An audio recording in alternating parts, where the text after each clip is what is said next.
And welcome back to Real Talk Sports with Rico. We are live here on YouTube and Spotify. And today's show, we are actually talking about round two of the NBA playoffs. I last left off the show. We were actually recapping the NBA playoffs and we were talking about round one. So I'll be talking a little bit more as to how we've gotten here in round two. Before we actually jump into the content, let me first and foremost thank Spotify for being our platform for the podcast. And then I want to go ahead and let the people out there who are actually listening know that you can actually follow us on YouTube at Real Talk Sports with Rico. Want to thank the fans out there who have actually chimed in on a week to week basis to help us drive content to the show. And yeah, without further ado, guys, let's go ahead and jump right into it. And the biggest topic here is the NBA playoffs. It is round two. And like I said, we last left off here. I believe I was talking about round one, as Miami actually will start there with the Miami Heat, who were able to go on and advance past Milwaukee in a shocker because I had Milwaukee going pretty far, but Milwaukee could not overcome the fact that Giannis had got the injury from the bad back. And Jimmy Butler and the Miami Heat, you got to give them credit. They played well, they played hard, they beat the Bucks, and which pretty much led to, I think, Mike Buzenheiser getting fired here just a couple days ago, which is very interesting. But nevertheless, Miami moved on to go on to face the New York Knicks. Currently, right now, they are 3 games in. The third game played today. Miami took care of business in Miami, 105-86. Game two, the Knicks won 111-105. And game one, the Heat came into New York to win 108-101. The key to this series is Jimmy Butler for the Miami Heat. Coming into this, Miami was not a great 3-point shooting team. I had said that coming into the play in. I thought that that was going to be their real Achilles heel. But the one thing that most people didn't factor in is just how tough Jimmy Butler is. And as a Chicago Bulls fan, he reminds me of how good he is. And just, man, he makes me think twice about the fact that the Chicago Bulls traded him and got Zach LaVine and Chris Dunn in that trade, and Laurel Marketing, which they did draft that year. But man, and nothing against Zach LaVine. I love him to death. I think he's a great player. Love him for the Bulls. It's just tough seeing Jimmy Butler go out here and operate like that, knowing that he could have possibly still been a Bull. But I got to give credit where credit is due, man. Jimmy Butler plays incredibly hard on the defensive end, but more importantly, I think he settles Miami. You look at Kyle Lowry, a guy that they brought over in the trade. He's been injured, and who has been the most constant player is Jimmy Butler. It hasn't even really been Bam Adebayo. It hasn't been Matt Strus's. It hasn't been any other guards. You look at Tyler Hero, who had the broke hand. I talked about that and how he was going to be out. And the Miami Heat have overcome that. And I love what Jimmy Buckets did. He had 25 in the first game. I believe he had 22 in this last one. And they have done an incredible job on Jalen Brunson. When I look at the Knicks and I look at their struggles in this series, it has mainly been because Jalen Brunson has struggled. And I think that Jalen Brunson was the key to last year's Dallas Mavericks team. It wasn't Luka Doncic, it was Jalen Brunson. And I think that as Jalen Brunson goes, so does his team. I think that that's been the key really for the Knicks, despite the upside that Julius Randle has against the Miami Heat. I think in the season, Julius Randle averaged 25 points a game against the Miami Heat. Didn't really matter who's been out there, but he's been up and down. The games that they did win, he did have the 25. He had a rough one today. He had a rough one in game one. But I still think that Jalen Brunson is really the key to the series here. And the fact that they've been taking him away for the most part. He was 11 of 23 in the first game for 25 points, but he was -8, really struggled, didn't come on until the second half, gave the Knicks a chance really in game one, but they could not overcome Jimmy Butler and the hot start really from the Miami Heat in game one. You look at this game here in game three, where the Heat took it 105-86. Jalen Brunson, again, he had 20, but he was only 7 of 20, a rough shooting spurt for him. And then just, again, I kind of alluded to the fact that Julius Randle had a tough one. He only had, he was 4 of 15. He had 14 boards. He only had 10 points in this one.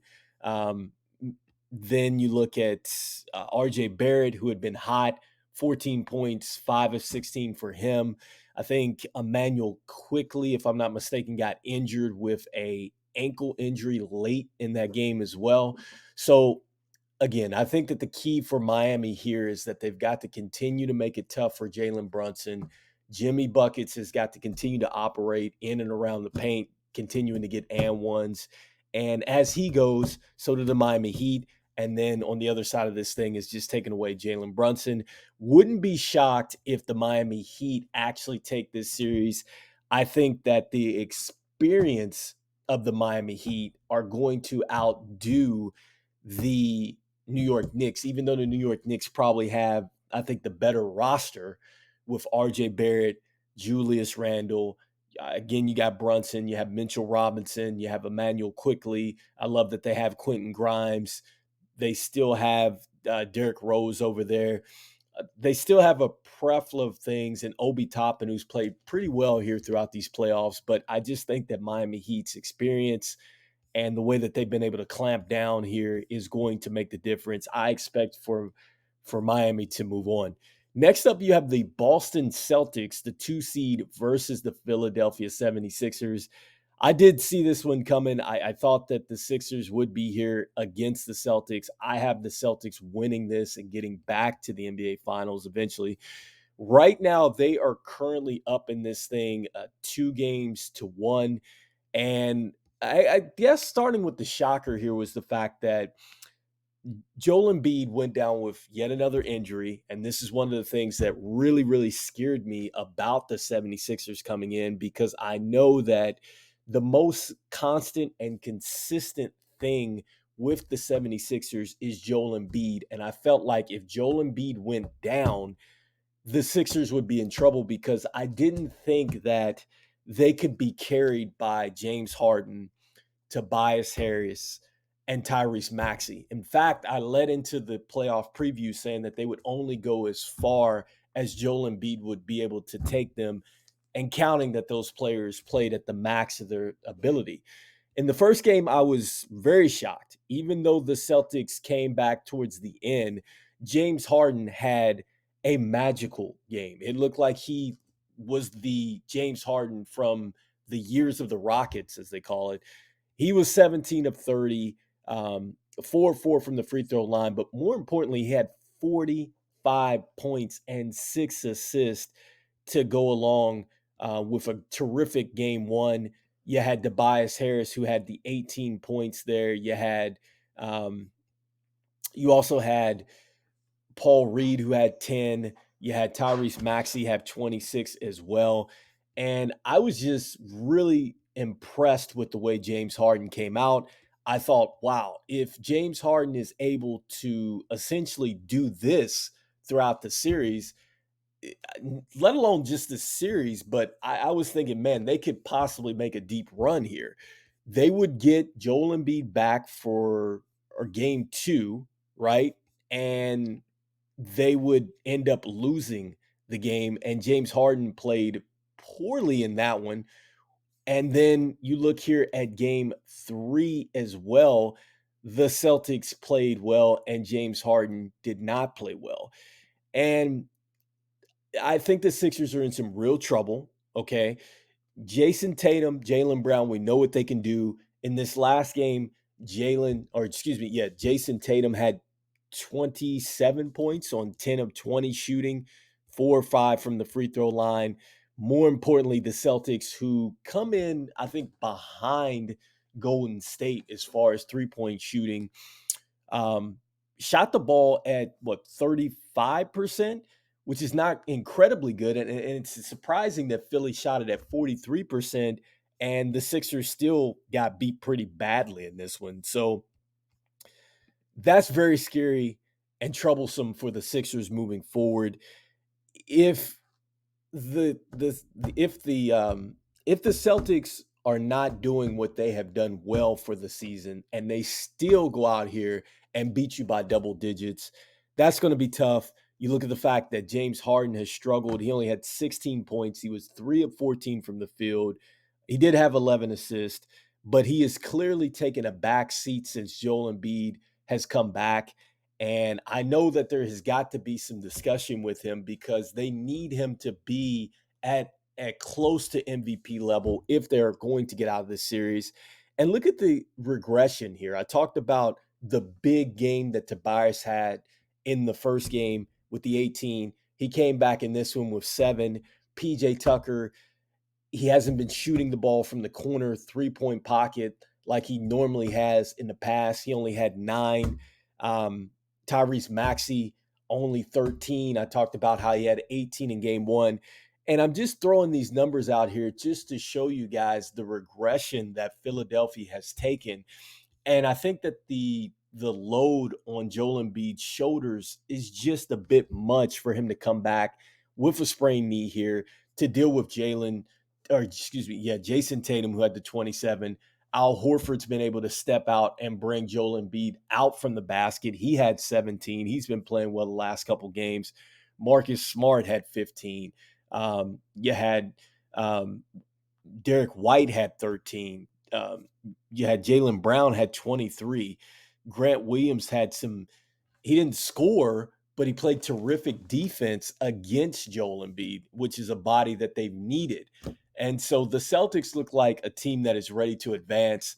I clearly think that they're going to come in here and they're going to get Philly again. And even if they don't get Philly and they've gotten the split, I think that they're still in a good situation to really end this series. I like the 76ers, I like the Boston Celtics to take care of business here within 5 to 6 games. Next up here, let's go and focus to the Western Conference. We have the number 1 Denver Nuggets, the number 1 seed, versus the 4 seed, the Phoenix Suns here. And this is a 2-1 series, surprisingly. The Nuggets have taken care of business in Denver, 125 to 107, game 1, 97 to 87, game 2, and it was 121 to 114 in game 3. So if you've been following this series and if you've been actually following my show, the one thing that I said was going to be the key for Phoenix was health. Phoenix has the worst scoring bench, I think, in playoff history. I think they have one of the worst benches that you possibly can have, and they would have the lowest scoring bench to ever win an NBA Finals championship if they were able to do so. And it's just not going to happen. Okay. So, number 1, the bench has not been good. Number 2, I said that if Kevin Durant, if Devin Booker, or Chris Paul go down, it was over. Chris Paul is out with a groin injury. And even though Phoenix won game 3 to stay in this series, it took a 47-point effort from Devin Booker, who only took 2 free throws and only missed 5 shots. Folks, that's phenomenal. Okay, not only that, but then you had Kevin Durant, who had an outstanding game as well. He had 39 points, 9 and 8 assists. Those guys played at max capacity. I don't think that they're going to be able to play at max capacity throughout this series without Chris Paul and still win. You know, they had absolutely nothing else going for them. You look at Cameron Payne, a guy that I love. He was a former Bull as well. Once he got traded from OKC, he only had 7, the 6 assists. DeAndre Ayton, 4 and 9. And he's supposed to be a key piece here for Phoenix if they want to move forward. And the Joker has really been able to get everything that he wanted in this one. And the past 3 games, really. You look at Josh Okogie, 2 points. TJ Warren, 7. He hasn't played very much. He can score, but he only had 7. You look at Landry Shandrid, 4. Terrence Ross, he hasn't played very much, 5.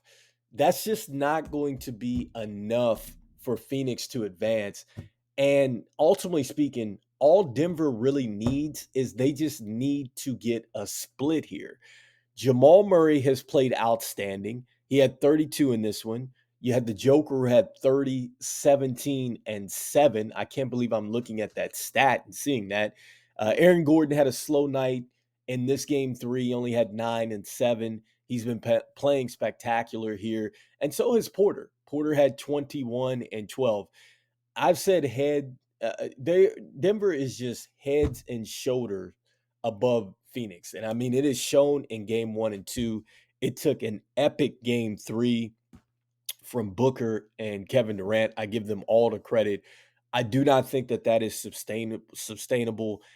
And even if Chris Paul does come back, I don't feel like he's going to be at the 100% capacity. I think you're looking at a situation where this almost reminds me of when Chris Paul went down for Houston with the hamstring when they were up a couple games on Golden State. And I think that this is a major blow for Phoenix. I just can't see them overcoming the fact that Chris Paul is out and they have to put so much on Kevin Durant and Devin Booker with no bench. I just think that Denver's depth is going to get Phoenix, and that's just the bottom line. Next up, the last game in the West, and that is the 6 and 7 game here. I think probably going to be the most exciting series out of maybe the playoffs thus far. And today, the Lakers handed the Warriors a 30-point thrashing, 127-97. Game 2, the Warriors handed the Lakers a 27-point rout. And in game 1, the Lakers won 117-112. So in this series, I know it. I'm still with Golden State. I think that Golden State wins this in 7. I've always said that I think that it's only going to take them to win one game on your home court, just like I said that against Sacramento, and they advanced. And it's been tough, okay? Because here's the bottom line in this series: the Lakers can't shoot the ball like Golden State. Golden State doesn't have necessarily the height to deal with Anthony Davis. Now, the one thing that is going into Golden State's favor is that Anthony Davis has been absolutely inconsistent. There's some games where he plays at a top 10 level.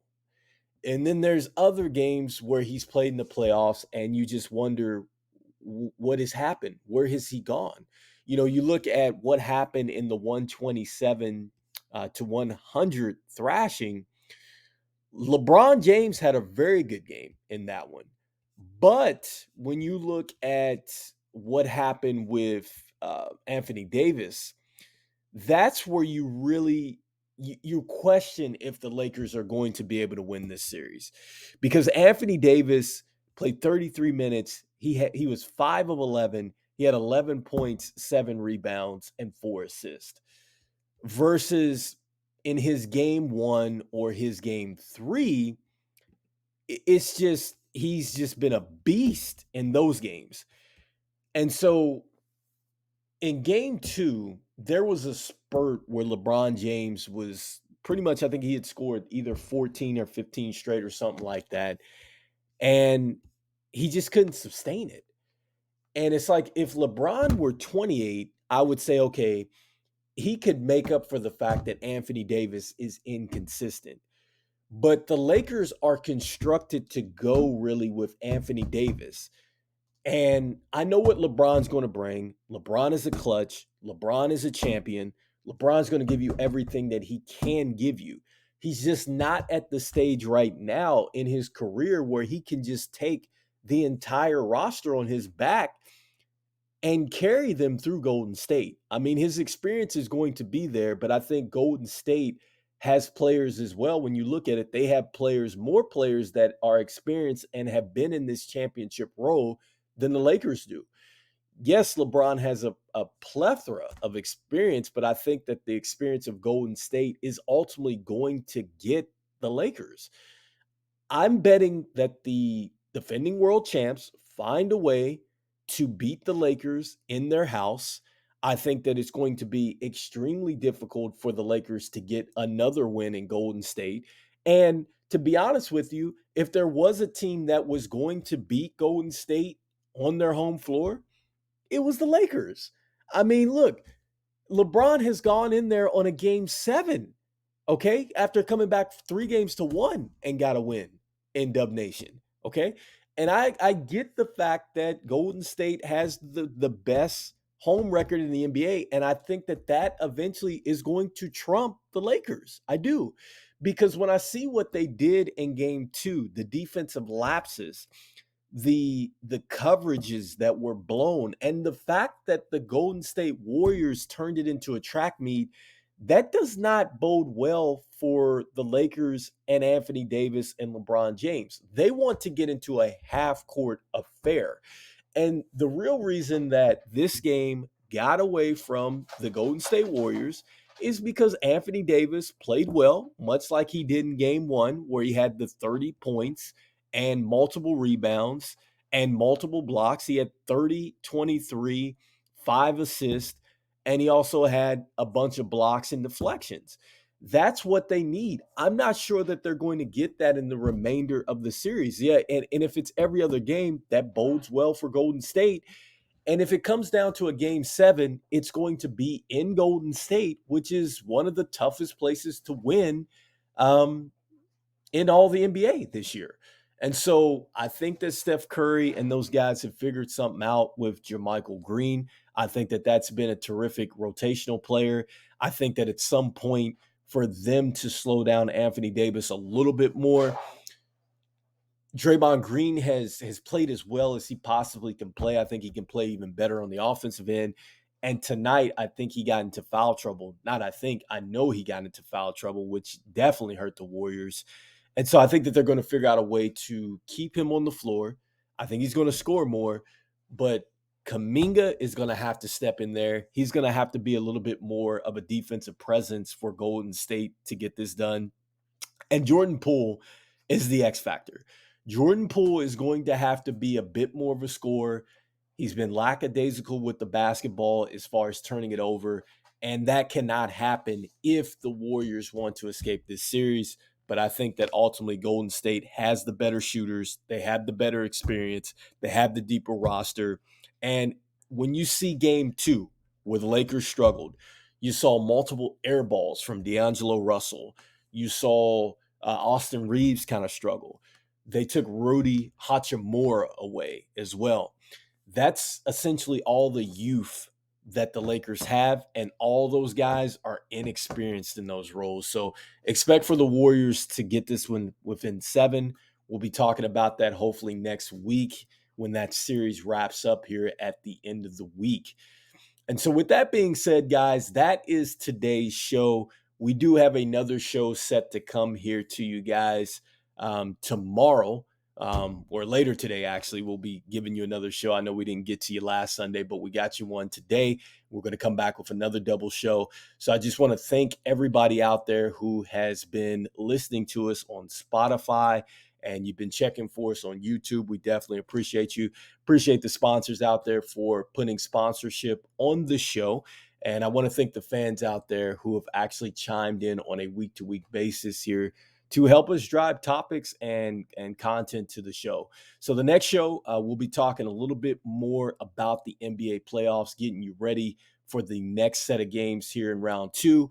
Be talking a little bit more about the Canelo versus Ryder fight. And then I'll be sharing my thoughts about the NFL draft and kind of what my thoughts were initially. Won't be going over each pick, but just talking about the draft and some of the moves that the teams made there and kind of my thoughts here. So for myself, this is Rico with Real Talk Sports, guys. Make sure that you go ahead and you press the like and subscribe button if you're on YouTube. And we'll see you guys on the next show. Peace. Peace, peace, peace.